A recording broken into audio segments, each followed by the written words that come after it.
வில்லங்க சான்று அப்படின்னா என்னன்னு பாத்தீங்கன்னா, ஒரு சொத்துல பாத்தீங்கன்னா எதனா அடமானம் இருக்கா, இல்ல அந்த சொத்தை வச்சு எதனா கடன் வாங்கியிருக்காங்களா, அதாவது பேங்க்ல எங்கன்னா கடன் வாங்கியிருக்காங்களா, எதனா அதுல கோர்ட்டோட ஜட்மெண்ட் இருக்கா, இது போல எல்லா டீட்டெயிலையும் பாக்குறது தான் வில்லங்க சான்று.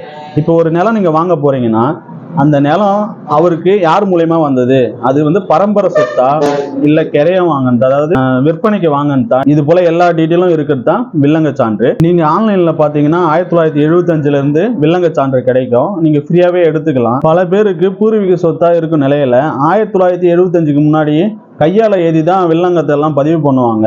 நீங்க அதை பாத்தீங்கன்னா மேனுவலா போயிட்டு மனு எழுதி கொடுத்தோ இல்ல ஆன்லைன் மூலமாவோ அங்க போனாலே ரிஜிஸ்டர் ஆபீஸ்ல டீட்டெயில் சொல்லுவாங்க. அதுக்கான பணம் எவ்வளவு கட்டணும், அதை எப்படி நம்ம வாங்கணும், எல்லா ப்ரொசீஜரும் அந்த வில்லேஜுக்கான ரிஜிஸ்டர் ஆபீஸ் போனாலே டீட்டெயில் சொல்லுவாங்க. இப்ப கம்ப்யூட்டர்ல பதிவு பண்ணும் போதே ஒரு சில மிஸ்டேக் வருது. அப்ப கையால எழுதும் போது எத்தனை மிஸ்டேக் இருந்திருக்கும். அதனால ரிஜிஸ்ட்ரேஷன் முடியாம ஃபுல் அமௌண்ட்டை கட்டாதீங்க.